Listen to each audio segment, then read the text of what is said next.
அத்தியாவசிய பொருட்களின் விலை குறையாத போது சாராயத்தின் விலை மட்டும் குறைந்துள்ளது.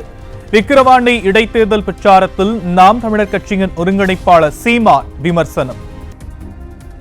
பால் விலை குறையல, அரிசி விலை குறையல, மின் கட்டணம் குறையல, வீட்டு வரி சொத்து வரி குறையல, எதுவும் குறையல.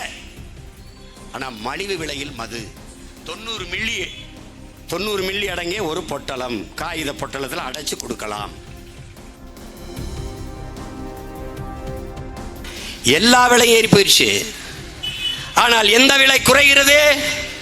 எந்த விலை? மலிவு விலையில் மது. பால் விலை குறையல, அரிசி விலை குறையல, மின் கட்டணம் குறையல, வீட்டு வரி சொத்து வரி குறையல, எதுவும் குறையல. ஆனா மலிவு விலையில் மது 90 மில்லி அடங்கிய ஒரு பொட்டலம் காகித பொட்டலத்தில் அடைச்சு கொடுக்கலாம்.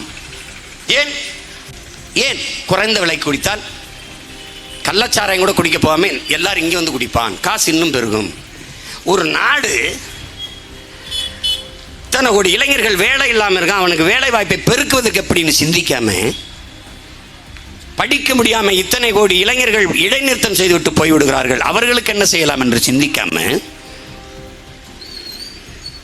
40,000 கோடிக்கு தான் விற்கிது, அது 50,000 கோடியா சாராய வியாபாரத்தை உயர்த்த வேண்டும் என்று சிந்திக்குது. அது குறித்து சட்டசபையிலே பேசுதென்றால் இந்த நாடு எதை நோக்கி நகருது என்று அறிவில் சிறந்த பெருமக்கள், அன்பு தம்பி தங்கிகள் ஆழ்ந்து சிந்திச்சு பாருங்க. செய்திகளை உடனுக்குடனும் துல்லியமாகவும் தெரிந்து கொள்ள சப்ஸ்கிரைப் பண்ணுங்க.